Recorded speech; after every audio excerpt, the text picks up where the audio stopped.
හොඳයි හැමෝටම සුබ දවසක්. ළමා කතා පොතක් ලියන්න නිර්මාණය කරන්න හීනයක් තිබුණද? හැබැයි ඉතින් ලියන්න හරි අඳින්න හරි බැරි නිසා ඒ හීන හිතේම තියාගෙනද ඉන්නේ. එහෙමනම් මේ විස්තර කිරීම හරියටම ඒ වගේ අයට තමයි. මොකද AI තාක්ෂණය පාවිච්චි කරලා හිතේ තියෙන අදහසක ඉඳලා අතට ගන්න පුළුවන් පොතක් දක්වා යන සම්පූර්ණ ගමන ගැන තමයි අපි අද කතා කරන්නේ. එහෙනම් අපි පටන් ගමු. මුලින්ම අපි තේරුම් ගමු මේක ඇයි මෙච්චර වටින දෙයක් වෙන්නේ කියලා. බලන්න Amazon වගේ ඔන්ලයින් වේදිකාවල ළමා පොත් කියන්නේ කවදාවත් ඉල්ලුම අඩු නොවන සදා හරිත වෙළඳපොළක්. ඒ කියන්නේ මේක නිර්මාණකරුවන්ට හැමදාමත් විවෘතව තියෙන විශාල අවස්ථාවක්.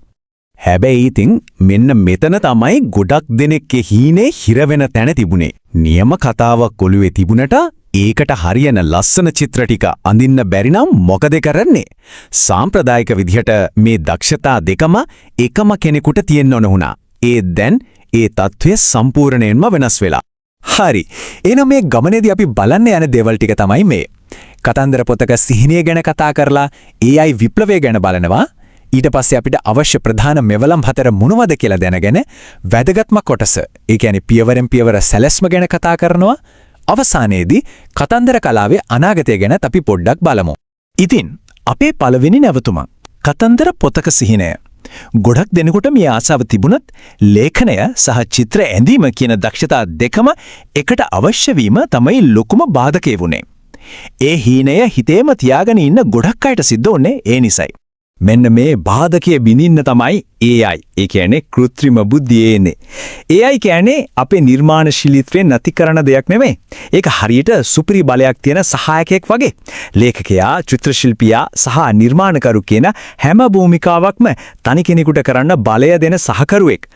ඉතින් මේ විප්ලවයේ යථාර්ථයක් කරගන්න අපේ අදහස පොතක් බවට පත් කරන්න අපිට ප්‍රධාන මෙවලම් 4ක් අවශ්‍ය වෙනවා.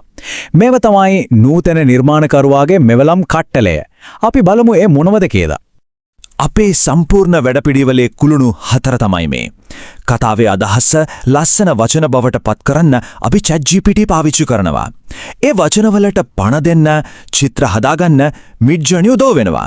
ඊට පස්සේ ඒ චිත්‍රයි කතාවයි එකතු කරලා පොතේ පිටු හදන්නේ Canva වලින්.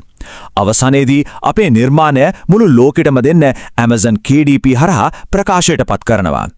හරිම සරලයි වගේ නේද? හරි, අපි දැන් මේ විස්තර කිරීමේ වැදගත්ම කොටසට එනවා. පියවරෙන් පියවර සැලැස්ම. අදහසකෙන් දැන් ප්‍රකාශනය දක්වා අපි මේ ගමනේ යන්නේ කොහොමද කියලා දැන් අපි හරියටම බලමු. පළවෙනිම පියවර තමයි කතාව හදාගන්න එක.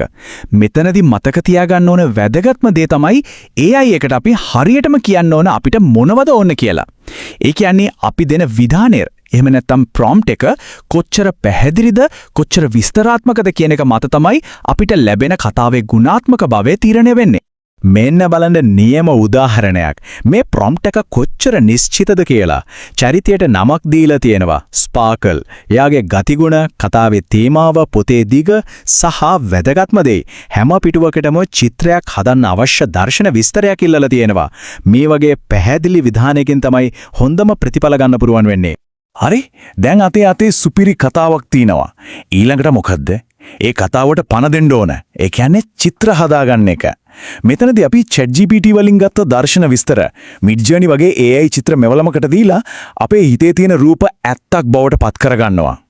ඒත් AI වලින් චිත්‍ර හදද්දී හැමෝම මුහුණ දෙන ලොකුම අභියෝගයක් තියෙනවා.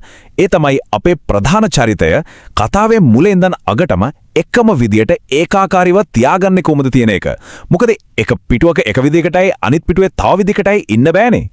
ඉතින් මේකට තියෙන විසඳුම හරිම සරලයි, ඒ වගේම හරිම ප්‍රබලයි. අපි කරන්නේ අපේ ප්‍රධාන චරිතය ගැන ස්ථිර සවිස්තරාත්මක විස්තරයක් හදාගන්නවා. ඊට පස්සේ අපි හදන්න හැම චිත්‍රයකටම අදාළ ප්‍රොම්ප්ට් එකට ඒ විස්තරය අනිවාර්යෙන්ම ඇතුළත් කරනවා. මෙන්න බලන්න ඒක ක්‍රියාත්මක වෙන හැටි. මේ ප්‍රොම්ප්ට් එකේ කොටස් දෙකක් තියෙනවා. එකක් තමයි ChatGPT වලින් දීපු දර්ශන විස්තරය. අනිත් කොටස තමයි අපි හදාගත්ත ස්පාර්කල්ගේ ස්ථිර විස්තරය. මේ දෙකම එකට දාර ප්‍රොම්ප්ට් ටික හදපුවාම AI එකට තේරෙනවා හැම පාරම අඳින්න ඕන එකම චරිතය කියලා. හරි දැන් අපේ අතේ කතාවයි ඒකට හරියන චිත්‍ර ටිකයි දෙකම තියෙනවා. දැන් තියෙන්නේ මේ විසිරුණු කොටස් ටික එකතු කරලා ලස්සන පොතක් විදිහට එකලස් කරන එක. ඒකට අපි Canva වගේ හරිම ලේසියෙන් පාවිච්චි කරන්න පුළුවන් මෙවලමක් යොදා ගන්නවා. Canva එකේදී අපි මූලික දේවල් ටිකක් කරනවා. මුලින්ම Amazon KDP එකට ගැලපෙන විදිහට පොතේ ප්‍රමාණය හදා ගන්නවා. ඊට පස්සේ එක පිටුවකට එක චිත්‍රයයි අදාළ කතාවයි දානවා. ළමයින්ට කියවන්න පහසු ලස්සන ෆොන්ට් එකක් තෝරලා ඇහැට අහු වෙන විදිහේ කවරයක්වත් නිර්මාණය කරගන්නවා. අන්තිමට මේවා PDF ෆයිල් දෙකක් විදිහට සේව් කරගන්නවා එච්චරයි. සහ අපි ආවා අවසාන පියවරට. අපේ නිර්මාණය ලෝකෙට දින්න වෙලාව හරි. අපි Canva එකේ හදාගත්ත PDF ගුණ දෙක Amazon සමාගමේ Kindle Direct Publishing එමන් නැත්නම් KDP වේදිකාවට අප්ලෝඩ් කරන එක තමයි දැන් කරන්න තියෙන්නේ. KDP එකේදී කරන්න තියෙන්නේ හරිම සරල පියවර ටිකක්. පොතේ විස්තරය, මූල පද වගේ දේවල් ඇතුළත් කරලා අපි හදාගත්ත PDF ගුණ දෙක අප්ලෝඩ් කරලා පොතේ මිල තීරණය කරලා පබ්ලිෂ් බොත්තම ඔබන එක විතරයි. බලන්නකෝ නිර්මාණකරුවෙක් තමන්ගේ හීනිය සැබෑ කරගන්න කොච්චර ලං වෙලාද කියලා. ඉතින් අපි දැන් මේ මුළු ක්‍රියාවලියම ඉගෙන ගත්තා. දැන් අපි පොඩ්ඩක් පස්සට ගිහින් මේ තාක්ෂණය කතන්දර කලාවේ අනාගතයට කොහොම බලපායිද ඒකෙන් නිර්මාණය වෙන නව ආර්ථිකය ගැනත් කතා කරලා අපේ විස්තර කිරීම අවසන් කරමු.